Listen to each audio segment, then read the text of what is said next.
Some of them are ingredients from consumer products. And we see more and more links between human diseases and chemicals.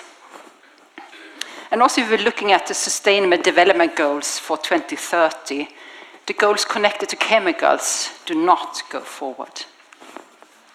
But there are positive signs. Last year, the European Parliament spoke up several times against the practice to handle out authorization, despite the fact there are safer alternatives.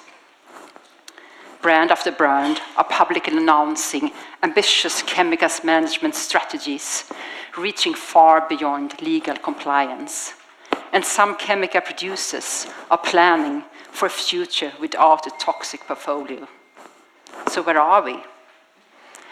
Well, I would say it's more obvious now than ever that man-made hazardous chemicals are a commercial risk. And there are clear trends pointing in this direction. I will illustrate one example from the investors. The yellow line shows the collective stock average for the US industry. And you can see it goes along. The three other lines shows the stock market, stock average for three of the world's largest PFAS producers, 3M, DuPont, and Chemours. And you probably all know that they are facing thousands of lawsuits now due to PFAS pollution. And we can really see that the market is taking notice of this. According to analysts, the PFAS industry could be forced to face costs between $25 to $40 billion in the nearest future. I think this shows really that chemical liability cases can hurt the value of a company. The stocks of DuPont, 3M, and Chemours, they're all lagging behind. And actually, since the beginning of this year, they together have lost, the loss of value is over $100 billion together. So over $100 billion. This is an American case. But I think we should keep in mind that there are over 3.5 million sites in Europe that are contaminated by hazardous chemicals, including very persistent chemicals.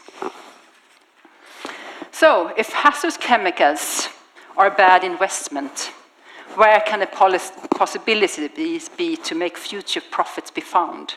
Well, I would say in safe alternatives.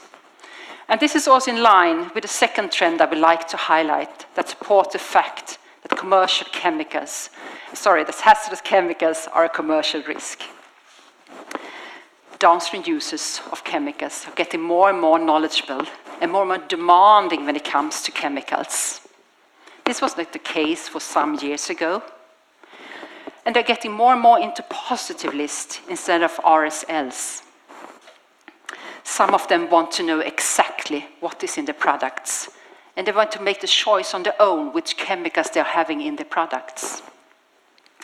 And a company not working towards substitution of hazardous chemicals do not only risk that specific product, they risk the brand, the reputation, the portfolio. And I think we all know how easy it is to get a bad reputation, but how costly it is to recover from it. ChemSec Marketplace, that is our contribution to promote the market towards safer alternatives.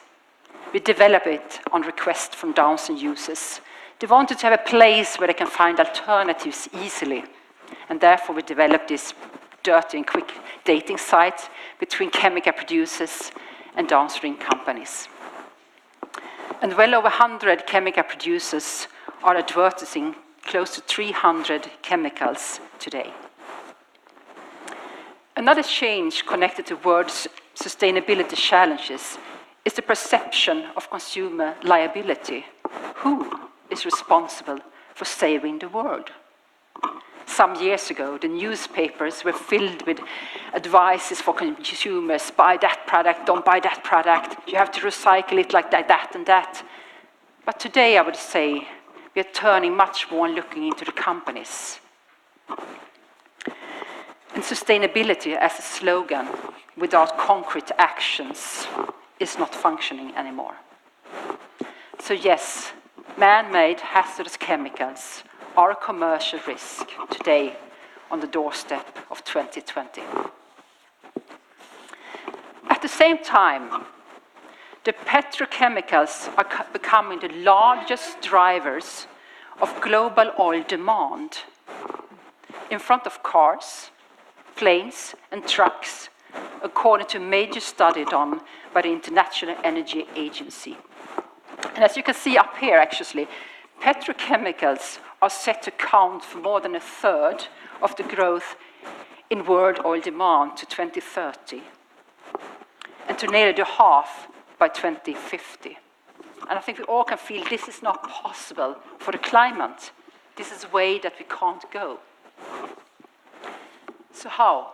How shall we manage this equation? On the one side, we have severe health impact caused by chemicals. We also have the fact that man-made hazardous chemicals are a commercial risk. On the other side of the equation, we see that the demand from the chemical industry on oil is increasing. So how shall we manage this equation? And I think stepping into this mythical year, 2020, there's only one way to go. We must substitute hazardous chemicals from products and get a circular flow without hazardous material. Content, sorry. So this is the way we have to go. We must substitute hazardous chemicals from the virgin material to get a circular flow without hazardous material. To me, this conference is about that, how we all together can work towards a circular economy without hazardous chemicals. And today, we will learn about future plans and thoughts from politicians for the future. We will get to know more about new sin-listed chemicals. We will also get inspired by companies going far beyond legal compliance. And we will all have time to reflect, sorry, this headset. Sorry, and we all will have time to reflect and discuss chemicals management together. So I'm really looking forward to sharing this day with all of you together. So you're all again very much welcome. And now I would like to introduce our facilitator of the day, Aminda Lake. Could we please give an applause? Thanks.